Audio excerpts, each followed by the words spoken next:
அதிர்ச்சி கொடுக்கிற இந்த செய்தி உண்மைதானா? தமிழக அரசியல் வட்டாரத்தில் பரவும் லேட்டஸ்ட் அப்டேட்.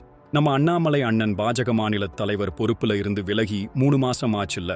அப்பவே அவரு தேசிய அரசியல்ல முக்கியத்துவம் பெறுவாருன்னு பேசினாங்க. மத்திய அமைச்சர் அமித் ஷாவும் அதை உறுதிப்படுத்தினாரு.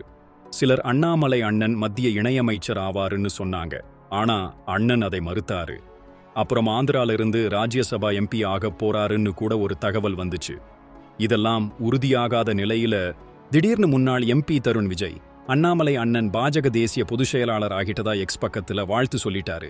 கூடவே ஒரு திருக்குறளையும் போட்டுட்டாரு. பிரதமர் மோடியே இந்த பதவியிலிருந்துதான் குஜராத் முதலமைச்சர் ஆகி அப்புறம் பிரதமரே ஆனார். அமித் ஷா, ராஜ்நாத் சிங், அருண் ஜெட்லி, பிரமோத் மகாஜன் பல பெரும் தலைவர்கள் இந்த பதவியிலிருந்துதான் உயர்ந்திருக்காங்க. இவ்வளவு முக்கியத்துவம் வாய்ந்த பதவிக்கு அண்ணாமலை அண்ணன் நியமிக்கப்பட்டிருக்கிறதா தருண் விஜய் வாழ்த்து தெரிவிச்சிருக்கிறது பரபரப்பை கிளப்பியிருக்கு. ஆனா இதுவரைக்கும் பாஜக தரப்பிலிருந்து எந்த அதிகாரப்பூர்வ அறிவிப்பும் வரல.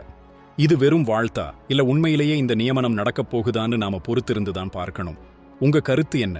இந்த நியமனம் நடந்தா அது நம்ம அண்ணாமலை அண்ணனுக்கும் தமிழக பாஜகவுக்கும் எந்த அளவுக்கு உதவியா இருக்கும்? கமெண்ட்ல சொல்லுங்க.